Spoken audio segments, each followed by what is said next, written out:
दोस्तों स्वागत है आपका एक नए क्लास में। कल हमने 6 सेमेस्टर के सेकंड पेपर के इंपॉर्टेंट डाले थे, बहुत अच्छा प्यार दिया आप लोगों ने और बहुत सारे कमेंट्स थे सर फर्स्ट सेमेस्टर के भी इंपॉर्टेंट बना दीजिए।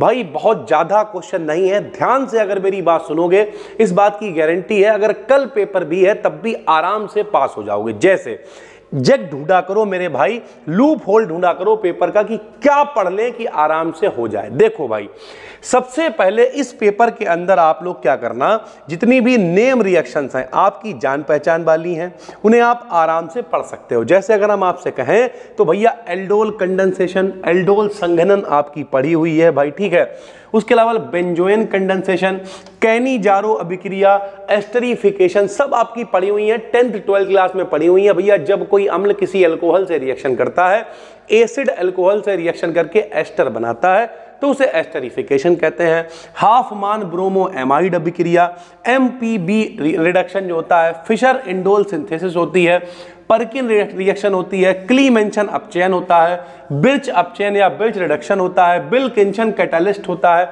इस तरीके की चीजें अगर आप पढ़ लेते हो तो भैया कोई बड़ी बात नहीं। जो लॉन्ग में आपका 25 नंबर आएगा, 25 नंबर का जो लॉन्ग आएगा उसमें इसमें से आपको 5 रिएक्शनें आ जाएं और 5 रिएक्शनें केवल लिख के 75 में 25 नंबर लाके आप पास हो जाओ। तो ये एक शॉर्टकट तरीका है।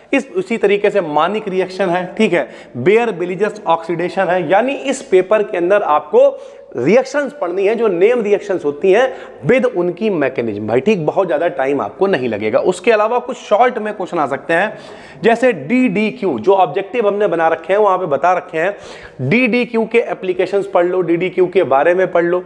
SeO2 है, PCC है, डाई एथिल मेलोनेट है, इन सब के बारे में आप इनकी कम से कम प्रॉपर्टीज पढ़ लो और कैसे बनेंगे बेसिक सी जानकारी इनके बारे में होनी चाहिए भाई, ठीक है। उसके बाद एसिडिटी ऑफ पायरॉल के बारे में पढ़ लो, फ्यूरॉन के बारे में पढ़ लो, थायोफीन के बारे में पढ़ लो। कई बार तुलना कर दी जाती है, ठीक, कि pyridine is more basic than pyrrole, pyrrole से ज्यादा बेसिक पिरिडीन कैसे है। तो इस तरीके के क्वेश्चन बन जाते हैं। एल्केलॉइड्स क्या होता है, आइसोप्रीन रूल क्या होता है, ट्रांस एस्टरिफिकेशन क्या होता है, निकोटिन का इंपॉर्टेंस क्या है। देखने में लग रहा होगा बहुत क्वेश्चन है, लेकिन देखो जैसे जैसे हमने नेम रिएक्शंस पढ़ दी उसके बाद कुछ रह ही नहीं गया भाई, लिमिटेड चीजें हैं। कुछ डिफरेंसेस पढ़ लो, जैसे एल्डिहाइड और कीटोन के बीच में क्या डिफरेंस होता है, एलिफेटिक एरोमेटिक एमीन में क्या अंतर होता है, 1 डिग्री 2 डिग्री एमीन में 3 डिग्री एमीन में क्या अंतर होता है, ये क्या होते हैं। उसके अलावा ऑर्गेनो मेटालिक जो कंपाउंड है उनके बारे में जानकारी इकट्ठी कर लो। जैसे ऑर्गेनो जिंक अपने सिलेबस में है तो उसकी प्रिपरेशन पढ़ लो, थोड़ी सी प्रॉपर्टीज पढ़ लो। थैलिक एसिड क्या होता है, लॉन्ग में कई बार आ जाता है। एसिटो एसिटिक एस्टर के बारे में पढ़िए। ग्रिग्नॉड रिएजेंट क्या होता है इसके बारे में पढ़ लीजिए। मैलेइक एसिड, फ्यूमेरिक एसिड क्या होता है और थायोफीन क्या होता है इनके बारे में पढ़ लो। सरल भाषा में अगर हम आपको बताएं भाई तो इस पेपर में अगर हम लोग लॉन्ग की बात करें तो लॉन्ग के अंदर क्या आ सकता है आपको बताते हैं। लॉन्ग के अंदर भाई या तो जैसे इस तरीके का क्वेश्चन आ जाएगा, एल्केलॉइड्स क्या है, ठीक है, इसकी प्रॉपर्टीज बताओ, इससे रिलेटेड क्वेश्चन पूछेगा। या फिर ज्यादातर आपको भैया डिफरेंसेस पूछ लेगा, या फिर नेम रिएक्शन आने के चांसेस बहुत ज्यादा। कोई बड़ी बात नहीं, जो डिटेल्ड लॉन्ग होता है और लॉन्ग होता है सिर्फ और सिर्फ नेम रिएक्शन पे भी अगर आप फोकस कर लोगे तो जलवा काट सकते हो। कितनी नेम रिएक्शंस यहां पर है भैया, Baeyer Villiger oxidation 1, Mannich reaction 2, aldol 3, benzoin 4, Cannizzaro 5, esterification 6, Hofmann bromamide 7, MPV reduction 8, Fischer indole 9, Perkin 10 और बिर्च रिडक्शन 11। ये 11 नेम रिएक्शन अगर आप पढ़ ले तो बहुत टाइम नहीं लगेगा भाई। एक रिएक्शन को पढ़ने में बहुत ज्यादा मेहनत करोगे, बहुत तो आधा घंटा लगेगा।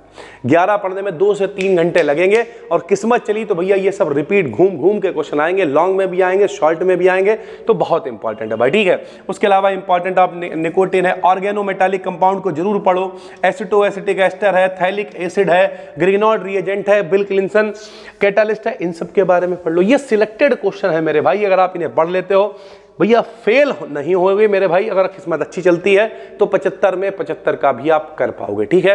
पहली बार देख रहे हो चैनल को सब्सक्राइब करो। पेपर आपका कब है कमेंट करके बताओ, अच्छे से अच्छी चीजें हम आपको बना के दे पाएंगे जितना ज्यादा भाई। MJPRU वालों का 6 सेमेस्टर का पेपर 20 तारीख के बाद है। केमिस्ट्री का, फिजिक्स का।